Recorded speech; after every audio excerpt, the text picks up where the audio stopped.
All trading videos by OFA are for educational purposes only to illustrate sample use cases of the software functionality. OFA is not a trading system or strategy being marketed on a performance track record of live or hypothetical results. Trading involves substantial risk. Please do not purchase or subscribe to OFA services without carefully reading the complete required disclaimers and terms and conditions located on the OFA website.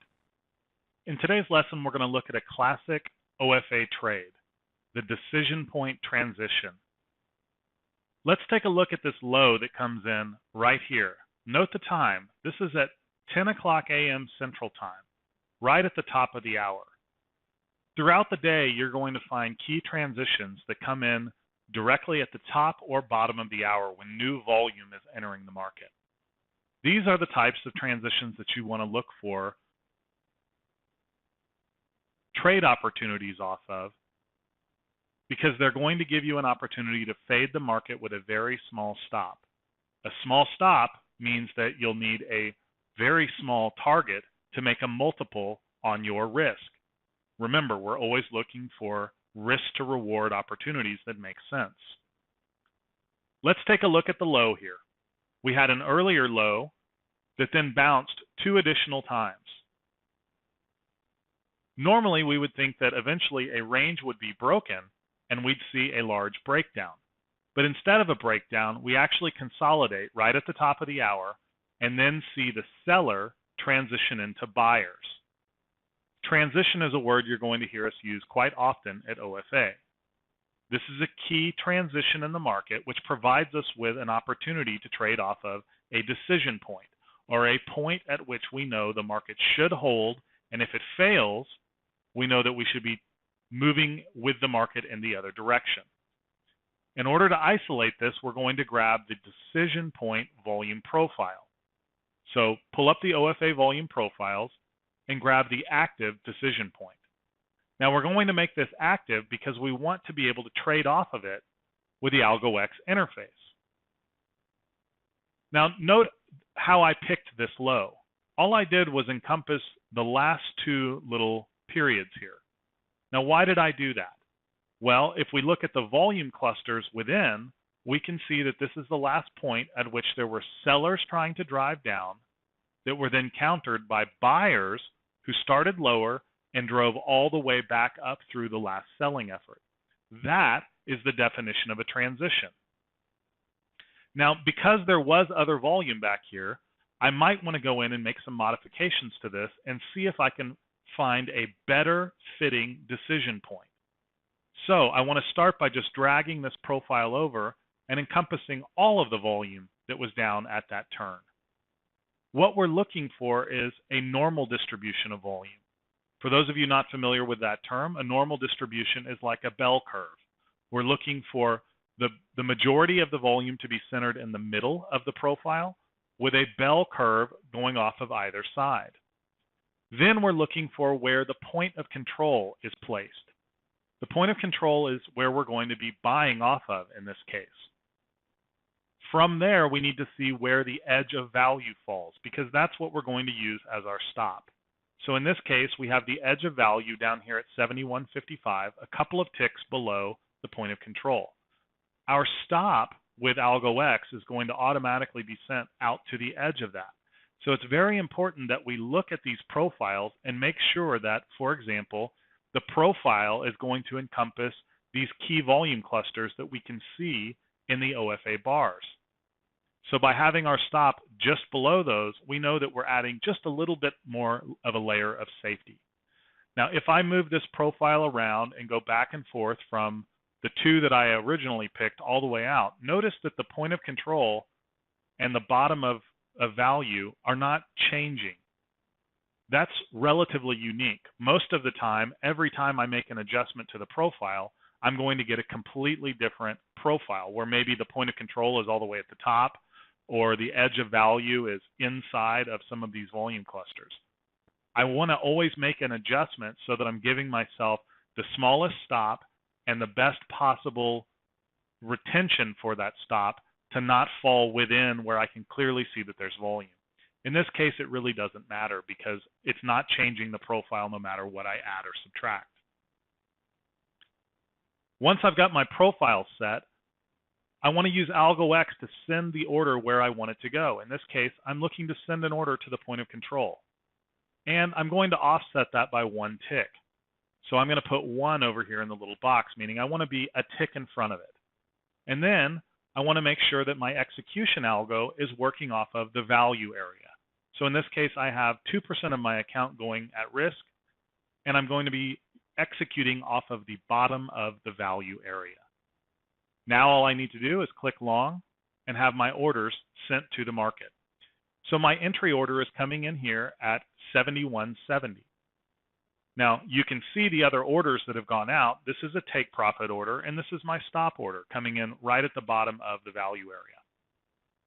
These orders are suspended. You can see down in your order ticket. They're suspended, meaning they can't get filled until my entry order gets filled. So we're ticking through this one right now. This is not an active order, and I don't have to worry about accidentally selling into the market. We've got all that covered in the math. So now we simply need to see if the market will trade down. And the beauty of a trade like this is that when we have everything lined up just right, we're looking at a situation where we have a 1, 2, 3, 4 tick stop. That means that to make 2 to 1, we only have to go up 8 ticks.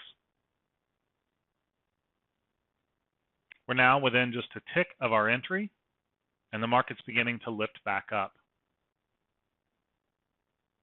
After bouncing right in front of our order, the market is now coming back down into the 71.70 area.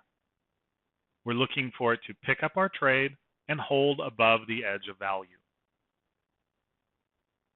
And there's the fill.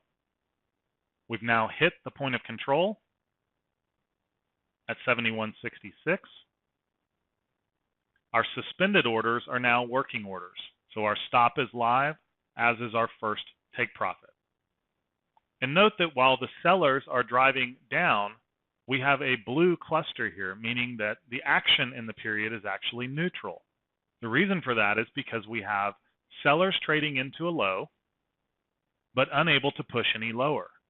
So we effectively have sellers stuck at a low. And you can imagine that if buyers get on top of them and the market starts to rise, anybody short at this low is going to be unwinding, creating an order flow event where we can take profit. We've now hit our 2 to 1 take profit, and we can see our 3 to 1 take profit level has now gone out as a working order. Once the market begins to break away, in this case we've already taken out our 3 to 1, we can see that the market is lifting, and our stop is going to be static because our active profile is static over here. So one thing we can do to make that adjustment is to grab the profile and go ahead and bring it all the way over and make it live. When that happens, Tradovate's going to ask us if we want to go ahead and update the order.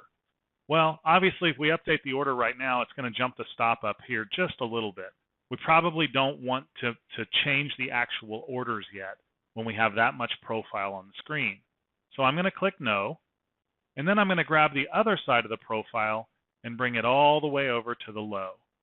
That way it'll recalculate just what I've got here in front of me. And in this case, do I want to update my orders now? Yes, I do, because I'm looking for my stop order to get moved up to the bottom of the current value area. So when I say yes, my stop order jumps up. You can see it's still 1 tick below the edge of value. And if I want to come in and make some changes to this profile so that I can see a little bit more information, I can do that now as well. So I'm going to double click on this decision point profile, and I'm going to add a few things like the VWAP, maybe even a CWAP line. We'll make that a little bit broader than it's set on here. And we're going to add a standard deviation line. I'll make that one dashed in pink. We're going to enable these. And I'm also going to put the profile on the right side of the margin. Now you can see that profile's been moved over here. We can also see that my stop order is right at the bottom, but I've got a little bit more information here. And if this does start to trend away, I'll have an opportunity to utilize some other elements of the profile in my trade management. As we lift up into higher levels, my stop gets moved to the volume weighted average price. Of course, I can set that at any variable that I want, and I can freely move it around on the chart by choosing any of the available fields and telling AlgoX to move my stop and override any management algos that I've put in. And we've traded through the 5-to-1 price level, so the position's been closed. So keep in mind a few key elements about the decision point trade.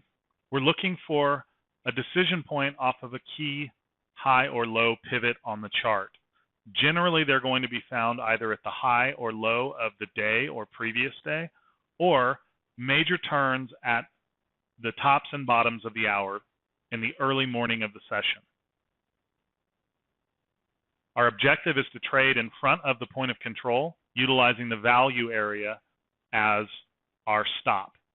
Now, many of you will probably be concerned about taking trades with limit orders at highs and lows, and you prefer to see the market actually move away from that pivot prior to putting on a position. The downside, of course, is that you're always going to end up with a larger potential stop when you do that. If you allow the market to move away from a turning point before getting into it, chances are it's going to cost you more on the risk. The advantage to doing it this way is that with trades with 3 or 4 tick stops, to get a multiple of your risk is going to be very easy, because obviously with a 4 tick stop, 8 ticks away is 2-to-1. 12 ticks away is 3-to-1. Right? It becomes very easy to get multiples when you have very, very small stops. However, you can take the approach, like we've shown in other lessons, of utilizing it as a double bottom play. And if you're going to use a double bottom position on this, what you want to do is, when we're approaching the low, utilize a range profile and start at the period that starts penetrating the low. So in this case, we're here. Now, if the market continued lower, you would be looking for the breakdown and trade off of the volume weighted average price.